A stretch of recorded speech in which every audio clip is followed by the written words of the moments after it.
आमतौर पर जब भी अंटार्कटिका का जिक्र होता है ना, तो दिमाग में बस एक ही तस्वीर आती है। दूर दूर तक फैली हुई सफेद सुनसान बर्फ।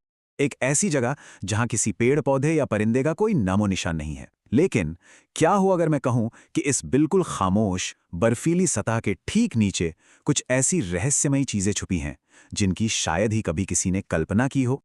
आज के इस एक्सप्लेनर में हम इसी विशाल बर्फ की गहराइयों का सफर करने वाले हैं। एक ऐसा सफर जो सच में होश उड़ा देने वाला है। अब सबसे बड़ा सवाल ये था कि आखिर इस 4000 मीटर मोटी बर्फ के नीचे छुपा क्या है। इस एक अकेले सवाल ने वैज्ञानिकों को दशकों तक चैन से बैठने नहीं दिया। फिर 1970s के दशक में सोवियत वैज्ञानिकों की एक टीम ने ठान लिया और उन्होंने बर्फ के ठीक नीचे ड्रिल करना शुरू किया। पता है कितने साल लगे? पूरे 28 साल। लगातार 28 साल ड्रिल करने के बाद करीब 4000 मीटर की गहराई पर उन्हें कुछ ऐसा मिला जिसने पूरी दुनिया को चौंका दिया। उन्हें मिली एक गुप्त तरल पानी की झील।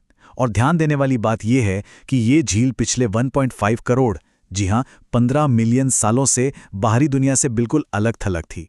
और यहीं से शुरू होती है हमारे इस अनोखे सफर की कहानी। चलिए इस कहानी के पहले हिस्से पर चलते हैं। Section 1, the frozen surface. हमारे इस सफर की शुरुआत सबसे ऊपरी सतह से होती है। सुनने में थोड़ा अजीब लग सकता है, लेकिन टेक्निकली एंटार्कटिका दुनिया का सबसे सूखा, ठंडा और हवाओं वाला कॉन्टिनेंट है। मतलब ये एक ड्राई डेजर्ट है, एक रेगिस्तान।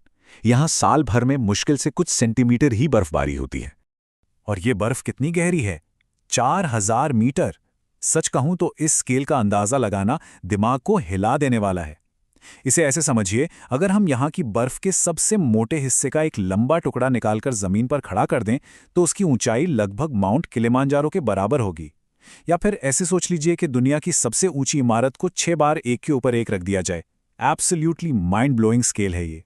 लेकिन जब हम इस 4000 मीटर के सफर में नीचे ड्रिल करना शुरू करते हैं ना, तो शुरुआत में ही सीधे ठोस बर्फ नहीं मिलती। सबसे पहले एक बहुत ही क्रूशियल लेयर आती है जिसे फिर्न कहते हैं। होता क्या है कि यहाँ जो थोड़ी बहुत बर्फ गिरती है वो धीरे धीरे जमा होती है, दबती है और वक्त के साथ एक फ्रोजन स्पंज जैसी बन जाती है। ये बेसिकली ताज़ी बर्फ और सॉलिड बर्फ के बीच की एक स्टेज है जिसमें हवा के छोटे छोटे छिद्र फंसते चले जाते हैं। अब ये ऊपरी सतह देखने में भले ही शांत लगे, पर असल में ये बहुत खतरनाक होती है। क्यों?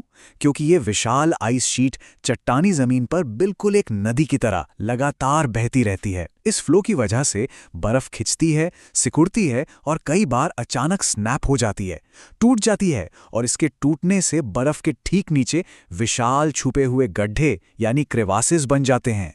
ये इतने